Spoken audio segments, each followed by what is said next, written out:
Hello, everybody, and welcome back to another episode of Live with Ty.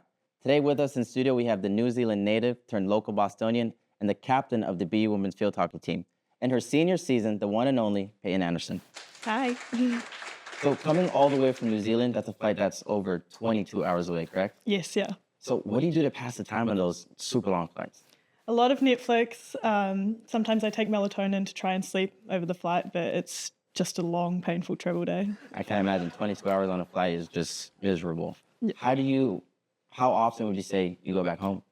I try to go home once a year, like through the summer break. I'll go home and it's winter at home. But this year I actually stayed in Boston for the summer, so I haven't been home in 9 months. Okay, awesome. Yeah. So through my research of you, and you can correct me if I'm wrong, it's almost like when you're not at BU, you have an obsession with the water. You're either at the beach or you're surfing, paddleboarding, wakeboarding. What is it about the water that calls you to it? I think it really resonates with like being at home. New Zealand is obviously an island. It's surrounded by water. I've grown up going to the beach and surfing, or going to the lake and wakeboarding, or water skiing. So it just kind of reminds me of home, being near a body of water. So I always like to be in the water or just around the water with a bunch of friends or family. Amazing. But now you're in Boston now. Yep. So one thing that you do, just like on the field, whenever you're placed in a new city, you tend to conquer it. See, like you go to concerts, you kind of do everything that Boston has to offer. So correct me if I'm overstepping, but what about Boston and the city itself made you fall in love with it? I think it's a complete different scenery change from where I'm from. So New Zealand, where I'm from in Christchurch, it's a city, but it's so much smaller than Boston. Like Boston is a massive city, and I really liked the complete scenery change from what I'm used to. And it's pretty cool to say that I'm from New Zealand and I'm in this big city, Boston. But yeah, I think just the complete opposite of what I'm used to really made me fall in love with Boston, because it's just nothing I'm used to. Yeah, that's true. And also like 22 hours away from home, so Yeah. you kind of have no choice a little bit. Yeah. So Halloween's right around the corner, so I got two questions for you. You ready? Sure. So what does the team do to celebrate the month, and what's their costume going to be for this year? We normally do a Halloween practice, so we dress up in costumes Oh, for practice? and we go to practice dressed Wow, up. that's amazing. Normally just for like the warm up or like Okay. a little, drill to get us started, and then we'll take the costumes off. And I haven't thought of my costume yet, so I'll have to think about it and get back to you. I was going to say, if you pick a costume, don't do one with the tail, because it'll probably get in the way of Yeah, practices and yeah, stuff like probably that. smart, yeah. So kind of moving on to your family. So parents' name are Scott and Shelley Anderson. Yes. But your dad, he played in the Olympics as a goalkeeper for the 1992 New Zealand field hockey team in Barcelona. So my next question to you is, growing up with an Olympian in the household, did that put any pressure on you? What was that like? Not so much pressure, but motivation. Okay. Yeah, my dad I idolize him. Like he's a big idol in my life. He grew up in a really small town, just worked hard to get to where he wanted to be, and just his work ethic really motivates me every day. And because he went to the Olympics, I don't know, I think I really want to go to the Olympics and Okay. kind of carry on that tradition with our family name. So Yeah. that's a distant goal, but he definitely is a big driver for me to compete well and really like push myself to be the best. Love that. So growing up playing field hockey in New Zealand, I have here that you were the MVP, you were on the first 11, you won 2 national titles. My next question to you is, you played with Burnside, but also Canterbury. So are they one in the same club? Is one for high school, one for club? What was the difference between the two? So Burnside is my high school. Okay. We were not the greatest side. But you did phenomenal there. I did okay, yeah, but the private schools were really what dominated the high school Okay. scene. And then Canterbury is the region, so that's all of the schools, all of the people under 18 in that region trial for that team. Okay. And then you get selected into the B team or the A team, and then you go to a national tournament with that team and compete against other regions. Okay, so it was a kind of club, a club in itself. But I also played for a club as well. So Oh my goodness. yeah, Tell me there more was about that. three teams I was playing for Three in high teams. school. So it was Okay. my high school team, my region teams, which is Canterbury, Okay. and then high school boys, which is the club I've been playing for since I was 4 years old. Okay. So that was my high school team played on Fridays. Canterbury was at the end of high school season, so it was like the finale of the hockey season, I guess. And then club was every Saturday. So Wow. So just all the time. Yeah. every single day. That's good, because it brings me to my next question. So field hockey as a sport, it's not everybody's cup of tea, you know? Sure. When I think about it, my lower back starts to hurt because you guys are kind of punched over all the time. Yeah. So my next question to you is that what about the sport made you fall in love with it? I think obviously my dad playing is a really big part of what got me into the sport, but what kept me there is definitely the team culture. I am an independent person, but I really thrive in a team environment. Okay. And I don't think I could be as successful as I have been without having such good friends and support crews around me. So definitely the team culture and the team aspect of the sport is what keeps me playing. Yeah. So given that you were an international recruit all the way from New Zealand, what was that process like for you? Because I don't know about many coaches, you're able just to hop on a flight. Yeah, let me go 22 hours to somewhere else in New Zealand to get Payton Anderson. Yeah, it was a bit different to what I've kind of gathered what Americans do. Americans. But basically, I reached out to an agent who was living here, and her husband had a lot of field hockey connections. She kind of put a highlights reel together for me, a bit of a resume about like all my achievements, and then mass sent an email out to all the field hockey coaches, and then they responded to me, and that's how we kind of got the conversation started. So you were like kind of internationally exported. Sure, yeah. I like that. So given that you're from New Zealand and you played for such a long time with some of the clubs that we were researching, over 16 years, how hard was it to make that transition over to the States, given that you're the only one to do it from the teams that you played on? Yeah, it was definitely very hard freshman year, just a massive culture shock. And obviously being so far away from home and for that long of a time, that's kind of the first time I'd ever been that far away from home. So it was definitely very tough, but I will say in season, I didn't really notice how different it was until season was over, and we weren't, we didn't have that schedule like full on 24/7 hockey. It was more a lot of downtime. That's when I kind of got quite homesick and really struggled to find my way a little bit freshman year. But I wouldn't change it. Like, I think going through that struggle freshman year really developed me as a person, and I became more independent, and I kind of grew up a little bit. So yes, it was tough, but I wouldn't change it. You wouldn't change it. Well, that kind of brings me to my next point. So your freshman year, you dominated right away. So you were on Patriot League second team. You led the team in goals as a defender, which for those of you guys who don't know, as a defender in field hockey to lead the team in goals, that's unheard of. It's actually crazy. So my next question for you is that coming into freshman year, it seems like you had a chip on your shoulder. Would I be wrong in saying that? I'll actually correct you. Freshman year, I wasn't a defender. I was a striker. You're a striker? Yeah. Okay. So they recruited me as a striker. Freshman year, I played striker. Okay. They wanted me to score goals. Yeah, so I you came in did and I did that. 24 points, guys. And then sophomore year, they changed me to defender.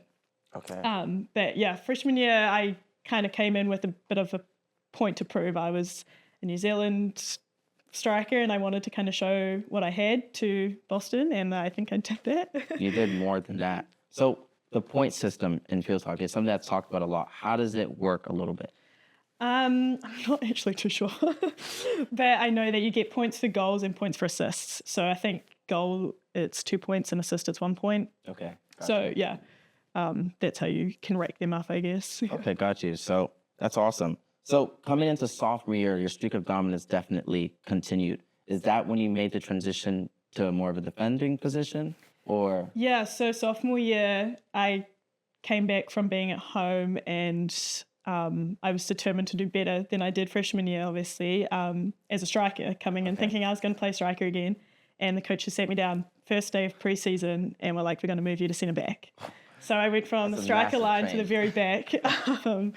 And yeah, so the main reason was they wanted me on the field the whole time. Not bad. Which obviously is a lovely compliment to hear, but it was very upsetting in the moment because I've only ever played striker my whole life. So I'd never played defence before. I had no idea what they were expecting from me. But they kind of said, let's just try it out for preseason. There's no pressure. We think you're going to be great there. So we did that, and still there to this day. So it must be working out. I mean, it works out phenomenally because now, given the fact that you never played defender before you came to BU, and that year, guys, she was named Defender of the Year. So how'd you get there? That's kind of mind-blowing. Yeah, I was definitely shocked when I received that award, but I think it was the lack of pressure. I had no expectation or pressure to actually do well because I'd never played that position before. Okay. So I was kind of able to just play freely and Super important. yeah, and I think because I didn't have that pressure clouding my judgment when I was playing, I was able to do my job and I guess perform well enough to receive such an award. Yeah. And how did it feel when you were making that history that you were the first ever sophomore to get that award? Especially when you're saying like, kind of came into it, no expectations, and then Defender of the Year, guys, Payton Anderson, everybody. Yeah, it was pretty special, I will say. Like I said, I wasn't expecting it because I had never played defence before. So it was obviously a shock, but yeah, really, really nice to be recognised for that award. Yeah. Well, even as a defender, you still continue to rack up goals. So I have one more question for you in terms of that. So which was your favorite award to receive? Was it being fifth in the country and leading goal scorers as a defender now, or making the first team for the NHFCA? I mean, they're obviously great to receive, but I originally started playing striker because I love to score goals. Okay. So You do. and I love to play hockey because I love to score goals. So I think the top 5 in the country is pretty cool. I'm really happy about that and proud, obviously, but obviously couldn't do it without my teammates. So Of course, yeah. of course. And then now you had your career at BU has been defined by a series of special moments. So I want to ask you between 2 moments, and then you have to pick one. Okay. That was your favorite moment. Okay. So was it your game winner goal against Bucknell to clinch the Patriot League regular season title, or was it a hat trick against a nationally ranked Maine? Stuff. I remember both of those very Who couldn't? very deeply. All of you athletics did. Yikes. I think it's got to be the Bucknell goal. That was sophomore year again. I think I really kind of found my stride sophomore year, and winning regular season was like the cherry on top for the whole team. So I'm really happy and proud that we could get that that title together. And I'm glad I could do my job to help the team get there. But I think that was like a team celebration thing, so that definitely stands out for me the most. Gotcha. So now we're going to move over to your junior year. We're coming into the season because you were so dominant as a sophomore. You were named preseason player of the year. So can you tell the people, what is that process like? Because correct me if I'm wrong, they're giving you that award before any playing has been played. Yeah. So what's that like? I think that's more based on how you performed the previous year and during spring, and how they're kind of projecting you to perform for the following season. So it was great to receive that again. I But feel like you kind of saw it coming, or no? I didn't see it coming, no, because I feel like I still had to prove myself. Like just because I received an award the previous season doesn't mean that I'm going to perform just as well the next season. And I think that's kind of what happened. It kind of put a lot of pressure on me to do better than I did in sophomore year. So obviously it was great to receive that, but yeah, it definitely added pressure to that season. Well, that's actually perfect. You took the words right out of my mouth, because now that you are the preseason player of the year going into your junior year, everybody's gunning for you. You're the person to beat. You're the person to target. So given that you've had such a successful junior year as well, how did you handle that pressure? I don't think I handled it very well, actually. I think looking at my junior season, wasn't super happy with how it went. Okay. I think because I had such a successful sophomore year, it was really hard to top that. Mm-hmm. And the pressure kind of got to me a little bit. And I think obviously we still had a great season. We went to the Patriot League tournament. Didn't end up going to the championship game, but I think my junior year I wasn't super proud of, just because of how I didn't meet my expectations that I had set from sophomore year. Got you. Yeah. So it's safe to say that now focusing on the senior season, the chip's back in the shoulder. Yes. Okay. Yeah, definitely. I like that. So you're on the watch list again for the National Field Hockey Coaches Association. Sorry for not explaining that earlier, guys. Bear with me. Everybody's expecting a lot from you, but what would success look like for you? Right. I think because it's my senior year, I really want to finish with a bang and have a lot of fun and joy with this season. And we have such a large team this year, so I really want to make sure I leave a good legacy of good team culture. I think team culture is really, really important and beats talent any day of the week. So that's one thing that I would consider success if I can leave this team with the best team culture that I can leave it with. And if that means that we get that Patriot League championship at the end, then that's fabulous. But yeah, I definitely say leaving a legacy of a good team culture and being a leader that creates that good team culture. Amazing. So if you guys haven't been watching, we're here with the captain of the field hockey team. So my next question to you is that now, given that leadership role, how have you taken into it? Because now you're in charge of all the little tiny freshmen. Yeah, I think we have a leadership team within the team, so it doesn't mean that I have to deal with everything, which is really great. I like how we delegate things, but being the on-field captain definitely adds a little bit of expectation to kind of step up to a challenge. If something goes wrong or if I need to question something, then I'm able to do that. And I think with my experience of playing for so long, I can do that with confidence. But also making sure that in practice I can hold each other to high standards and demand the most from each other. And I think we've started to really do that. Kind of took a little bit of time to get the rhythm of things, but I think now that we're kind of in the full swing of season, we're starting to really demand the most from each other. So I like to think that it's a good leadership group. And if that means we say this a lot in the team, but it's not how you say it, it's what you say. Okay. So if something comes across demanding in the game or in practice, it's not necessarily targeted at you. It's just to help the better of the team. And then being able to have those conversations off the field as well. Like, sorry if what I said on the field was not that nice. We're still best mates. Like, don't worry about it. It was just heat of the moment. And you have their best interests in mind. Best interests in mind, yeah. Okay, got you. So as the season continues and given that it's your last ride, given that you're a senior, what advice would you give to other student athletes out there watching to really enjoy every second of playing a varsity D1 sport? I mean, I feel like any student athlete can relate. It goes so fast. You don't really realize that how fast it goes. Like, I think back to freshman year and I was like, oh, senior year is so far away. And now I'm here. It's like, wow, that really did go fast. So making sure you're not counting down the days until it's over. You're enjoying every day of it, and making the most of being with such an incredible team, and really making the most of having knowledgeable coaches and other knowledgeable players. Definitely make the most of it. Got you. So as the season trudges on and Patriot League kicks off, what can we look to expect from Bufa and the one and only Payton Anderson? Hopefully more of the same. We've just played Bucknell, which was our first Patriot League game.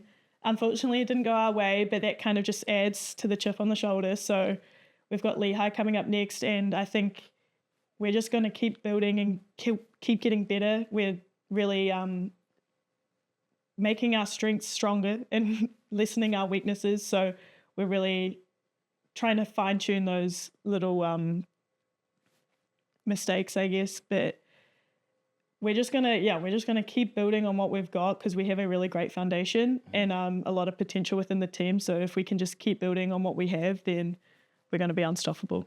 I'd love to hear that. Everybody here at BUTP10 will be rooting for you. Thank you. You're amazing. Your story's so beautiful. Thank you so much for coming out to the show. Thank you. Be sure to keep up with all things Andersons on Instagram and Twitter. Joining us next is Devin Kaplan of the Philadelphia Flyers and the BU men's ice hockey team. Thanks for watching, and until next time, I'm your host, Tyler Johnson.